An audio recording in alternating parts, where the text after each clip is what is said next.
Selamat malam semuanya, perkenalkan nama saya Nazwa Azizah Nur dengan NIM 240402039. Pada video kali ini saya akan menjelaskan mengenai kontrol PID, PID atau Proportional Integral Derivative. Nah, sebelum kita masuk ke kontrol PID, kita bakal menjelaskan tentang apa itu sistem dan sistem kendali. Nah, sistem ini sebenarnya adalah sekumpulan komponen yang bekerja sama untuk menghasilkan output tertentu. Misalnya adalah kalau peralatan di rumah itu bisa dibilang kita misalnya adalah blender yang inputnya itu merupakan listrik dan tombol pengaturan, lalu outputnya itu adalah putaran motor untuk menghancurkan bahan-bahan makanan. Sedangkan sistem kendali ini adalah yang digunakan untuk mengatur agar hasil akhirnya itu sesuai dengan keinginan kita. Jadi sistem kendali itu seperti otak yang mengatur kerja suatu alat. Itu merupakan dari dasar sistem kendali. Kemudian di sistem kendali ini ada terbagi menjadi dua jenis. Yang pertama itu adalah open loop, yang dimana pada sistem open loop ini output tidak dibandingkan kembali dengan set point atau yang kita inginkan, sehingga sistem tidak tahu apakah hasilnya sudah benar atau belum. Karena itu open loop memang sederhana dan murah, tetapi kurang akurat jika ada gangguan dari luar. Contohnya seperti kipas manual. Ketika cuaca semakin panas, kipas tidak otomatis menambah kecepatannya karena tidak ada feedback. Ya, jadi contoh dari sistem open loop ini adalah kipas kan. Di kipas ini kita cuma menghidupkan kipasnya, kemudian kita mengatur mengatur kayak nomor 1, 2, dan 3, tapi dia itu tidak sesuai yang ada di sekitar lingkungannya itu. Misalnya kalau lingkungan makin panas, dia nggak akan berubah, dia akan tetap segitu aja karena dia itu open loop dan nggak bisa ngecek atau nggak ada feedbacknya. Selanjutnya itu ada yang namanya closed loop. Berbeda dengan open loop, closed loop ini menggunakan feedback atau umpan balik.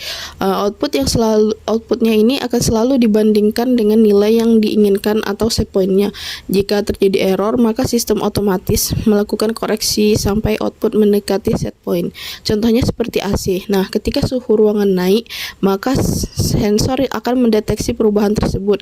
Lalu AC bekerja kembali untuk menurunkan suhu. Jadi makin naik suhunya di suatu ruangan ini, maka si sistem ini bakal makin bekerja lebih keras untuk menurunkan suhunya atau sesuai dengan set point kita. Nah, dari sinilah kita masuk ke PID ini. Dalam kehidupan sehari-hari sebenarnya sistem kontrol itu sering kita gunakan tanpa sadar. Misalnya seperti AC, kemudian kipas, ataupun sistem kontrol kecepatan pada industri. Nah, agar sistem bisa bekerja stabil dan sesuai dengan yang kita inginkan, digunakannya lah metode kontrol. Salah satunya itu adalah PID controller.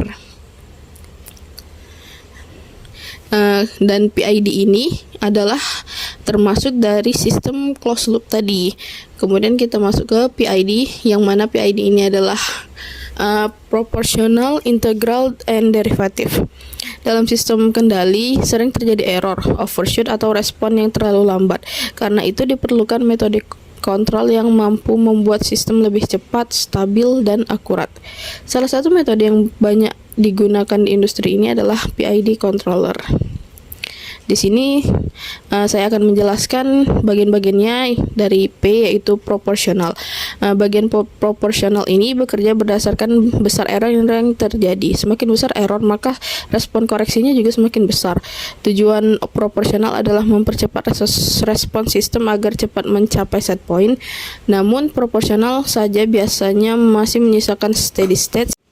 Jadi si proporsional ini itu bekerja hanya berdasarkan besar error. Jadi kalau misalnya errornya besar, bakal dia bekerja lebih keras. Tapi kalau errornya kecil, ya dia bakal kecil kerjanya gitu.